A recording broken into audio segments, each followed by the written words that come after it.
such a time as this.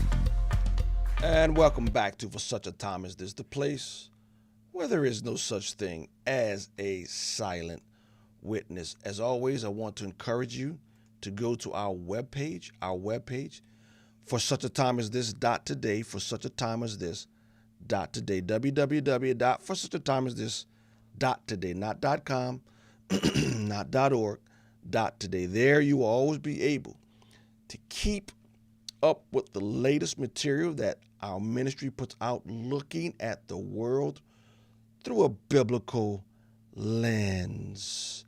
All right, setting the stage for today's video. Every Christian today should know Ezekiel 18, as critical race theory continues to be a force for evil in our culture.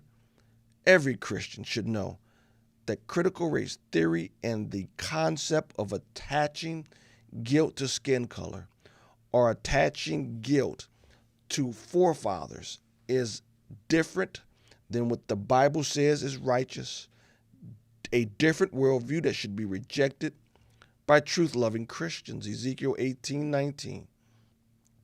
Yet you say, why should not the son suffer for the iniquity of the father? When the son has done what is just and right, and has been careful to observe all my statutes, he shall surely live. The soul who sins shall die. The son shall not suffer for the iniquity of the father, nor the father suffer for the iniquity of the son. The righteousness of the righteous shall be upon himself, and the wickedness of the wicked shall be upon himself. The idea that the white culture now has to pay for the sins of their forefathers is anti-biblical. It is wrong. It is a different value system that Christians should reject out of hand. And to say someone now is just a racist simply because of what their forefathers have done. Oh, and some may say, Pastor James, that's not what we say. We say the system. Systemic racism, blaming whites today. Well, I tell you what, if you're not saying that whites are racist, then go back 400 years ago and actually prosecute the people that actually did it. Don't blame white people today for what was done 400 years ago. Systemic racism, in my opinion, is a farce. Doesn't exist. Not on a wide scale. And if it does, show me. I'll march with you. But to show me systemic racism that exists today, codified in law, let's march. Don't tell me about the effects. I mean, come on. Please. Please.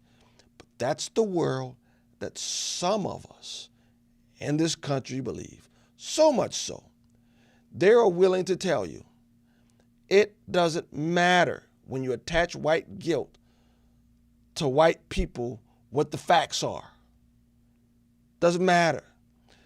And on Face the Nation, this gentleman who was the head of the NAACP, I believe, in my opinion, made a fool of himself when speaking about racial issues and racial issues that pertain to the Kyle Rittenhouse case.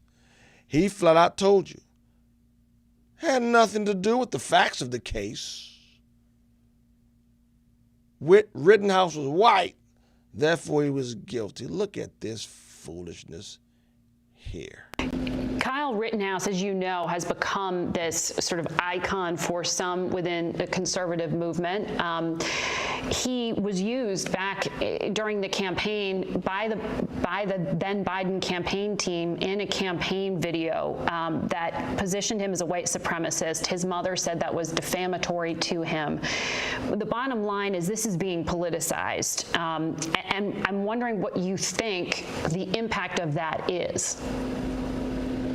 Well, the current political environment has allowed for this type of behavior. The prior administrations opened the door, and many individuals who operate under the banner of white supremacy have run through the door, whether it's Charlottesville or the killings in Pittsburgh at the synagogue or in Louisville. And unfortunately, until we have mature politicians willing to stand up, regardless of political affiliations, and address the questions of mob violence, vigilantism, but more importantly, the underlying issue of race in this country, something we have never truly addressed. But there is no evidence of him being a white supremacist himself, correct? Well, it's not about the evidence of him being a white supremacist. It is about the position that individuals like him find themselves in, where they think they have to go and protect property because of peaceful protests, in some cases, of Black Lives Matter organizing.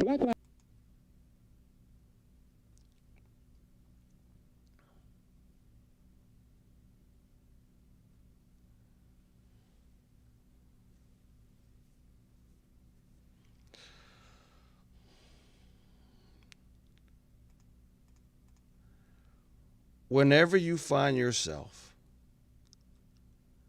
discussing a topic on anything,